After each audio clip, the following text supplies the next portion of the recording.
There are moments in history when light is not challenged through debate, but hunted as a threat that must be eliminated. There are eras when truth is not confronted with reason but strangled with hatred, with savage laughter, with hands ready to squeeze the life out of it until it can no longer breathe. Mecca in the earliest days of Islam was such a place. Imagine a morning at the sacred sanctuary. The sun has not yet risen high, but the air already feels heavy. The Kaaba stands there, silent and imposing, bearing witness to everything human beings try to hide. In that space, Muhammad bows in prayer alone, surrounded by a society that has decided this light must not be allowed to exist. Not because it is false, but because it is too true. Not because it is weak, but because it makes those in power tremble. When a society can no longer tolerate the presence of truth, it does not argue with it. It humiliates it. It shames it in public. It tries to turn the sacred into ridicule so that even those with a conscience will look away in fear. And in that moment, darkness believes it has won. Among those standing near the Kaaba that day was a man whose heart carried not mere doubt, but a hatred rotted from within. Uqbah ibn Abi Muayt was not an insignificant figure. He had status, influence, and authority. And precisely because of that, the existence of Muhammad became unbearable to him. Because light does not only illuminate the weak, it exposes the emptiness of those who believe they stand above others. What followed was not a moment of impulse. It was a conscious choice. One that revealed the true nature of a society suffocating its own conscience.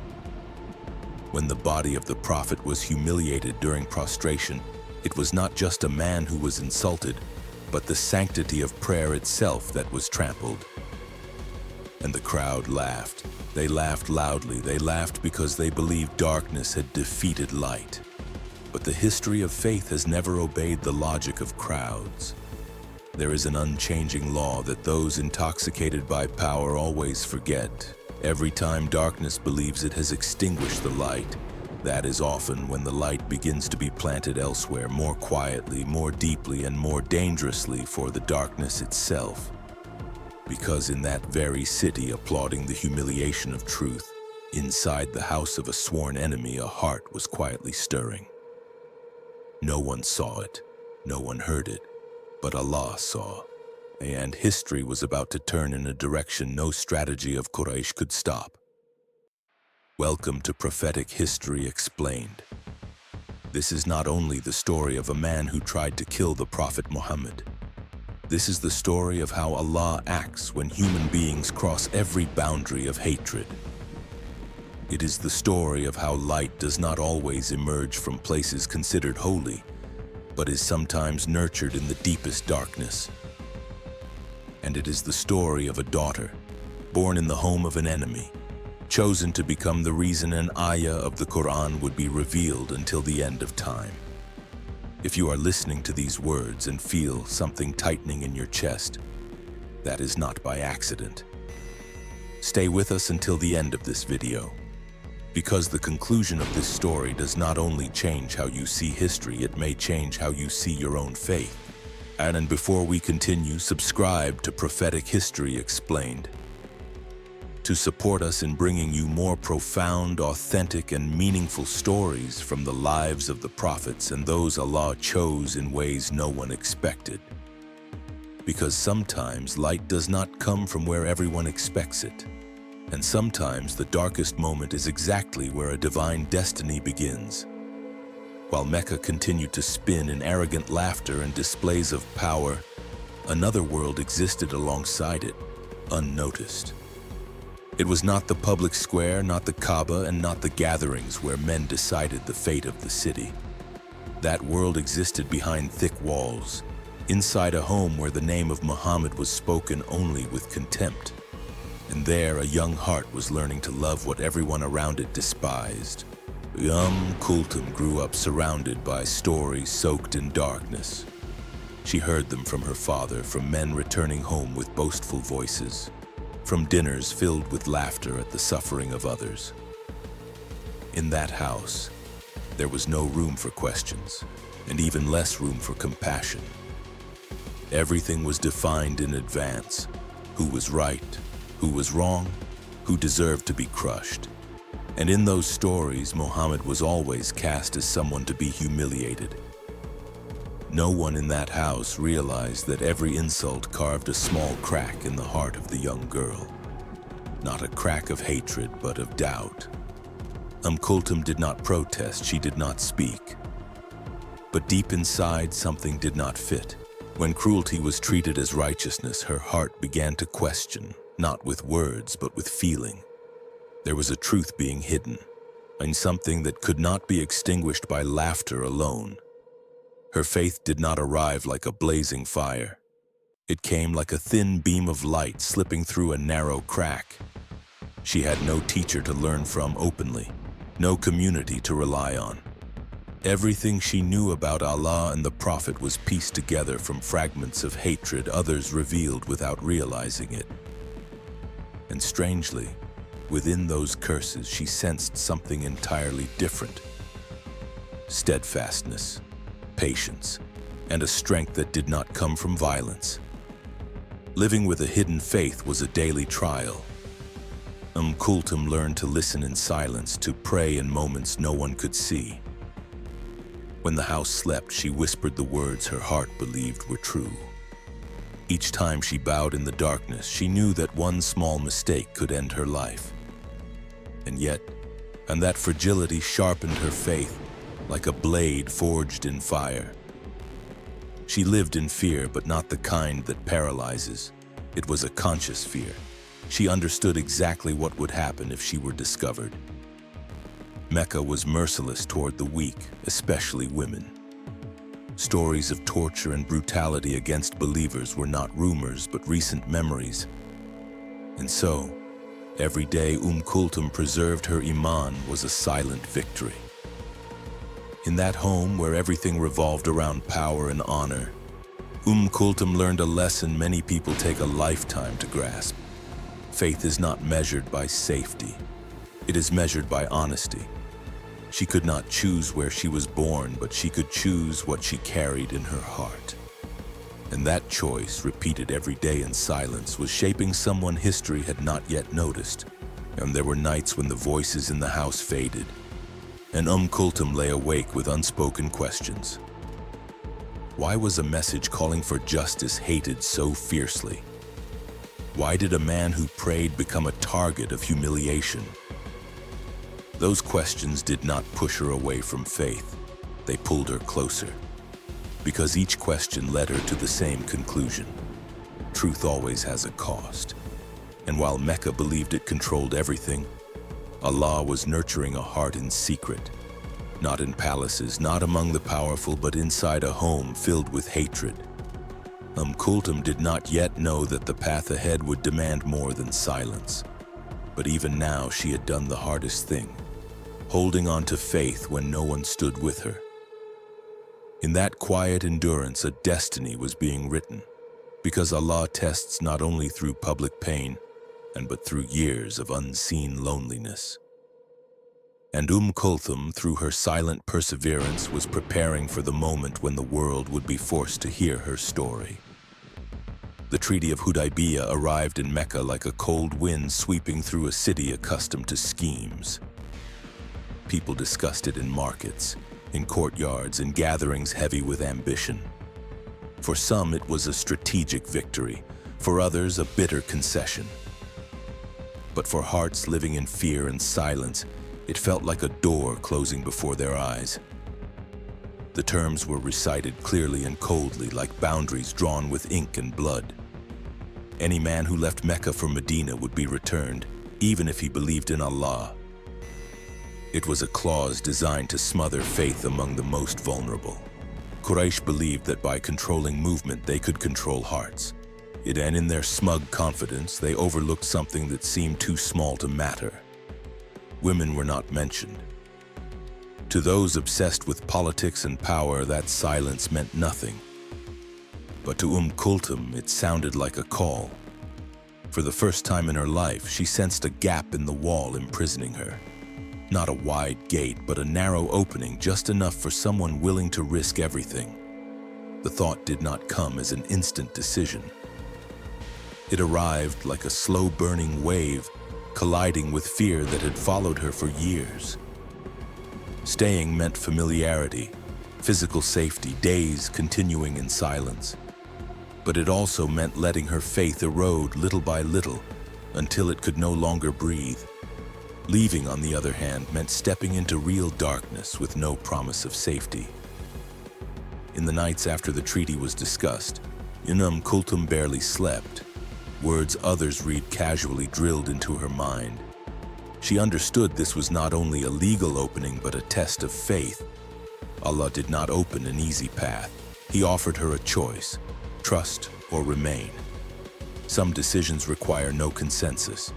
They are made in silence between a person and their Lord.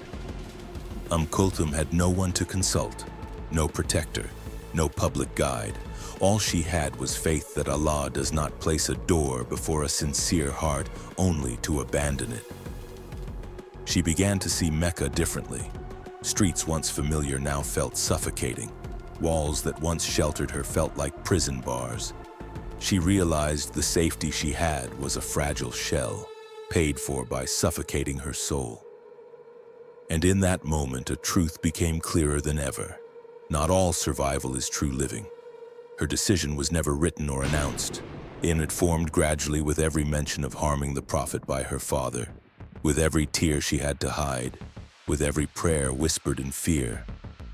The Treaty of Hudaybiyyah did not free her from Mecca. It forced her to choose where she belonged. Between two fears, she chose the one that carried Allah with it. Staying was also terrifying but meaningless. Leaving might lead to death, but it was a death with faith intact. And in the logic of belief, that choice was not reckless, it was honest. Quraysh believed they had calculated every outcome. They did not understand that power always overlooks the most important thing: decisions made in the heart.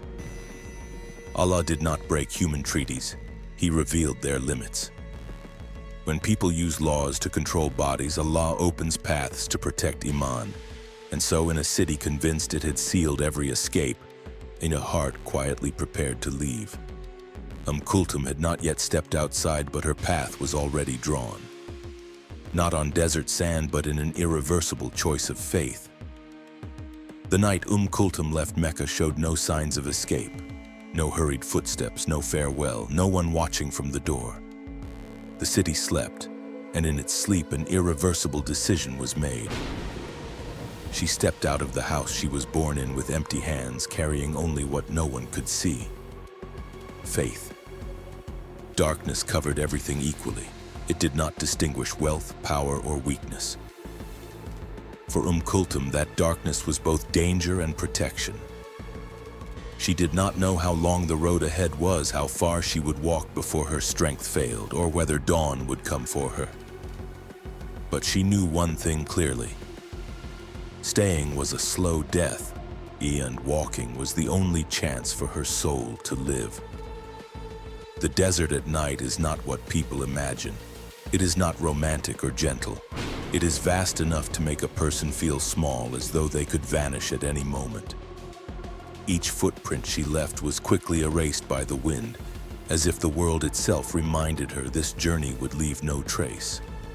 And that made every step heavier, because there would be no proof of courage except continuing forward. There were moments she stopped, not from exhaustion but from fear. Fear of hearing voices behind her, fear of seeing shadows in the dark, fear of a hand dragging her back to the place she had chosen to leave. In those moments, she did not pray for safety. She prayed only to keep moving. For her, progress itself was mercy. Her hijrah had no witnesses, no one recorded dates, and no one waited to welcome her. Yet in that solitude, a truth emerged clearly.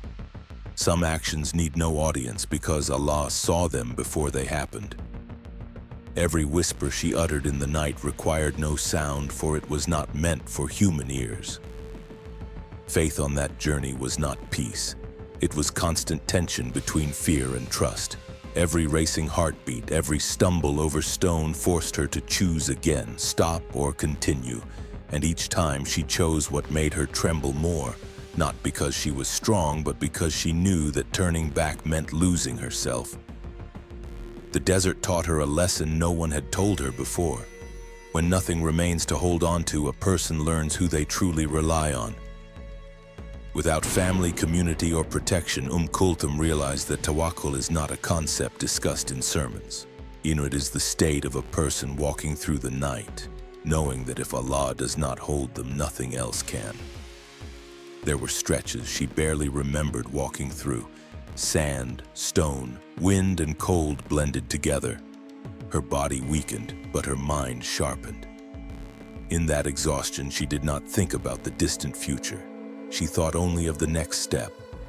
Faith became the ability to place one foot in front of the other, and in that simplicity, Allah was writing something immense.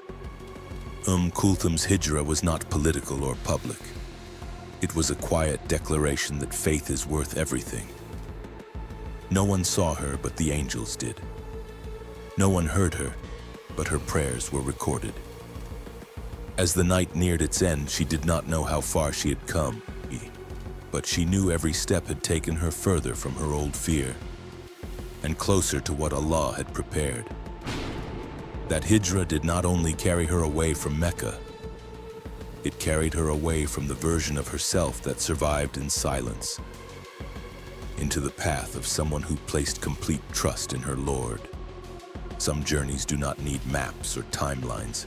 They are measured by the honesty of the heart. And in that unwitnessed night, kulthum completed the hardest task of all, walking forward with no guarantee except the unseen promise of Allah. When kulthum reached Medina, her hardship was not yet over. The desert lay behind her, but ahead was another trial, quieter and sharper. The trial of law, promises, and the fragile boundary between human justice and divine protection. She arrived not as a victor, but as an exhausted soul, in carrying fear not yet dissolved and faith just strong enough to stand. Morning in Medina felt different from Mecca. There was no mocking laughter, no scrutinizing eyes. But peace remained fragile. The treaty of Hudaybiyyah still stood, and the Prophet's promise to Quraysh was still binding. In human terms, promises must be kept at any cost. Kulthum knew that one rigid interpretation could end her journey with her being sent back to the place she fled.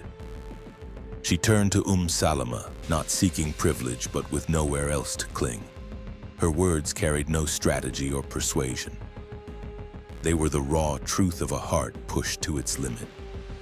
She spoke of fear, of death awaiting her if she returned, of a faith she could not surrender. Every word carried the weight of the desert she had crossed. When the Prophet entered, the room fell into heavy silence. There was no quick judgment, only gravity. He was the Prophet of mercy, but also a keeper of promises. Before him was not an abstract issue, but a living soul. Sending her back honored the treaty. Keeping her could be seen as breaking a public pledge. Kulthum did not argue. She cited no clauses, offered no persuasion. She placed her faith before the Prophet and waited. She understood that sometimes words cannot save a person. All that remains is surrender. She had walked through the night to arrive here. Now she stood still and entrusted the rest to Allah. The waiting did not last long by human measure, but it was heavy enough for every heart present to feel its weight. Then silence deepened, as if the space itself prepared for something beyond calculation. Revelation came quietly, without spectacle, but with absolute certainty.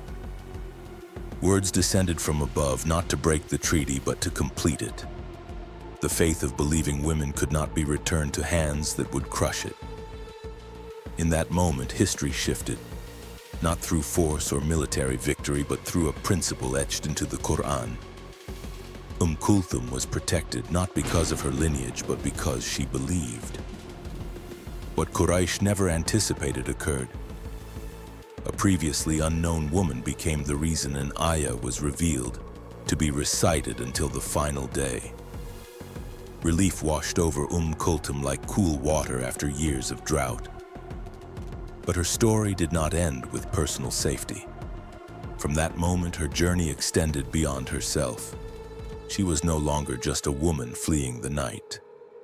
She became a doorway for others. Every believing woman who later arrived in Medina, fearful yet determined, walked the path Kulthum opened. The greatest value of this story is not instant miracle, but Allah's patience with sincere hearts. He does not shatter human law, but places above it a higher law, the protection of faith. He does not choose the powerful as signs, but chooses one who walked forward with nothing guaranteed. Looking back, the contrast is painful. A father tried to suffocate light, and a daughter was protected by it.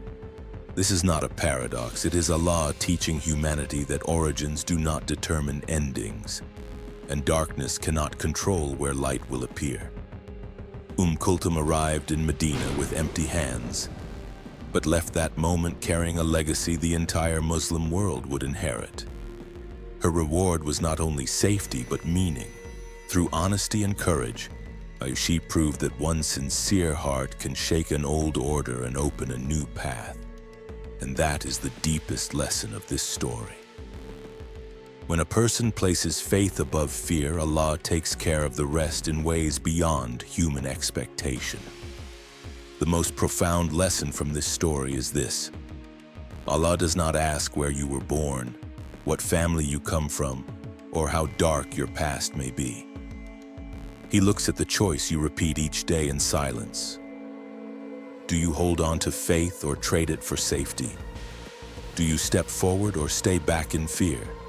And when that choice is made for Allah, even a trembling step in the night can become the reason the heavens open. Applied to our lives today, Kulthum's story is a reminder for anyone who feels alone in their faith, living in an environment that does not support what they believe is right. You may not face a desert, but you face pressure, ridicule, and isolation. Remember that Allah sees what others do not. Every choice to uphold values, every refusal to trade conscience for comfort is an inner hijrah, and Allah never allows such hijrah to be meaningless. If this story resonates with you, join the Prophetic History Explained community to explore more profound stories from the lives of the prophets, the silent individuals Allah chose, and lessons that remain timeless. And do not forget to subscribe to Prophetic History Explained to support us in continuing to bring meaningful content that helps us understand faith, history, and the path Allah has laid out for trusting hearts.